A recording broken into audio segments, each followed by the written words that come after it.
നമസ്കാരം. കൊടുങ്ങല്ലൂരിൽ 4 സ്കൂൾ കുട്ടികൾ ബോധം കെട്ട് വീണ സംഭവത്തിന് പിന്നിൽ ഹിപ്നോട്ടിസം അല്ല എന്ന് കണ്ടെത്തൽ. കുട്ടികൾ അപകട നിലയിൽ എത്തിയതിന് പിന്നിൽ അപകടകരമായ ചോക്കിംഗ് ഗെയിം എന്നാണ് സൂചന. യൂട്യൂബിൽ കാഴ്ചക്കാർ ഏറെയുള്ള ഈ ഗെയിം മനുഷ്യരുടെ ജീവന് തന്നെ ആപത്താണ് എന്നാണ് റിപ്പോർട്ടുകൾ. ഹിപ്നോട്ടിസം എന്ന പേരിലാണ് യൂട്യൂബിലൂടെ ഈ ഗെയിം പ്രചരിക്കപ്പെടുന്നത്. കഴുത്തിൻ്റെ പിൻഭാഗത്തോ തൊണ്ടയിലോ ഞരമ്പിൽ സമ്മർദ്ദം ചെലുത്തി തലച്ചോറിലേക്കുള്ള രക്തയോട്ടം തടയുന്ന രീതിയാണ് ഇത്. ഞൊടിയിടയിൽ ആളുകൾ ബോധരഹിതരാകാൻ ഇടയാക്കും. യൂട്യൂബിലൂടെ ഹിപ്നോട്ടിസം എന്ന പേരിൽ പലരും പ്രചരിപ്പിക്കുന്ന ഈ പ്രവൃത്തിക്ക് space monkey game, pass out game തുടങ്ങിയ പേരുകളുമുണ്ട്. ഏറെ അപകടകരമായ ഈ വിനോദത്തിന് ഹിപ്നോട്ടിസവുമായി യാതൊരു ബന്ധവുമില്ല എന്നാണ് സൂചനകൾ. കൊടുങ്ങല്ലൂരിലെ ഒരു സ്കൂളിലെ 4 കുട്ടികളാണ് ഈ ഗെയിം കളിച്ച് ബോധരഹിതരായത്. ഇന്നലെ ഉച്ചയ്ക്കായിരുന്നു സംഭവം. കുട്ടികൾ ഗെയിം കളിച്ച് ബോധരഹിതരാവുകയായിരുന്നു. ഒരു ആൺകുട്ടിയും 3 പെൺകുട്ടികളുമാണ് കഴിഞ്ഞ ദിവസം അബോധാവസ്ഥയിലായത്. കഴുത്തിന് പിറകിലെ ഞരമ്പിൽ അമർത്തി പിടിച്ചപ്പോൾ കുട്ടികൾ ബോധരഹിതരായി വീണു എന്നാണ് സൂചന. ചോക്കിംഗ് ഗെയിം എന്ന വിനോദം പലപ്പോഴും മരണത്തിനു വരെ കാരണമാകാം എന്ന് വിദഗ്ധർ പറയുന്നു. ബോധക്ഷയം, മസ്തിഷ്കക്ഷതം എന്നിങ്ങനെ ആരോഗ്യ പ്രശ്നങ്ങൾ പലതും സംഭവിക്കാം. പല രാജ്യങ്ങളിലും ചോക്കിംഗ് ഗെയിം സംബന്ധിച്ച് വീഡിയോകൾക്ക് കർശന വിലക്കുണ്ട്. ബോധരഹിതരായ വിദ്യാർത്ഥികൾ സാമൂഹ്യ മാധ്യമങ്ങൾ വഴി പ്രചരിച്ച വീഡിയോ കണ്ടാണ് ചോക്കിംഗ് ഗെയിം പരീക്ഷിച്ചത്. മിനിറ്റുകൾക്കുള്ളിൽ ഹിപ്നോട്ടിസം ചെയ്യാമെന്ന മട്ടിൽ യൂട്യൂബ് അടക്കമുള്ള സമൂഹ മാധ്യമങ്ങളിലൂടെ പ്രചരിക്കുന്നത് 100 കണക്കിന് വീഡിയോകളാണ്. കഴുത്തിന് പിന്നിൽ തട്ടിയും തൊണ്ടയിൽ ഞെക്കിയുമൊക്കെ ആളുകളെ ബോധം കെടുത്തുന്ന വീഡിയോകൾക്ക് കാഴ്ചക്കാരും ഏറെയാണ്. എന്നാൽ പ്രൊഫഷണലായ ഹിപ്നോ തെറാപ്പിസ്റ്റുകൾ ശരീരത്തിൽ അമർത്തിയോ ഞരമ്പിൽ പിടിച്ചോ അല്ല ഹിപ്നോട്ടിസം ചെയ്യുന്നത് എന്ന് പ്രശസ്ത hypno therapist doctor P Umadevi പറയുന്നു. സംസാരത്തിലൂടെയാണ് ഹിപ്നോട്ടൈസ് ചെയ്യുക.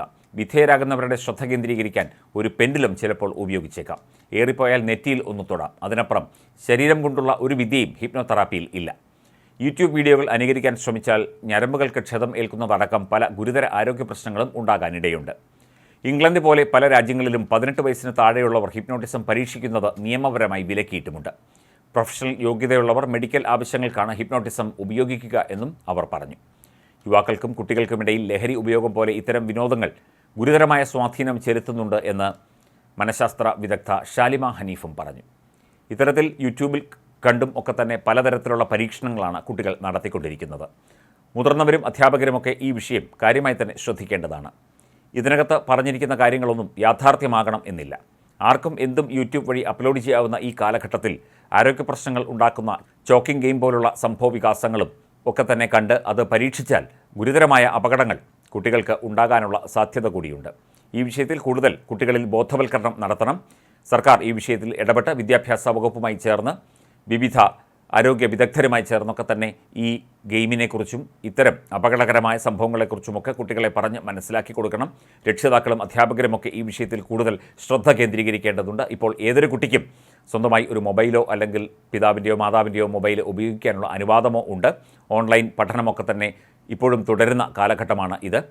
അപ്പോൾ കുട്ടികൾ ഇത്തരം ഗെയിമുകൾ കണ്ട് അതിന് അടിമപ്പെട്ട് ഈ പ്രവർത്തികളിൽ ഏർപ്പെട്ട് കഴിഞ്ഞാൽ ബോധരഹിതരാകുന്നത് മാത്രമല്ല മരണം വരെ സംഭവിക്കാവുന്ന കാര്യങ്ങളിലേക്ക് എത്താനുള്ള സാധ്യത കൂടിയുണ്ട് എന്നുള്ള റിപ്പോർട്ടുകളാണ് പുറത്തു വരുന്നത്.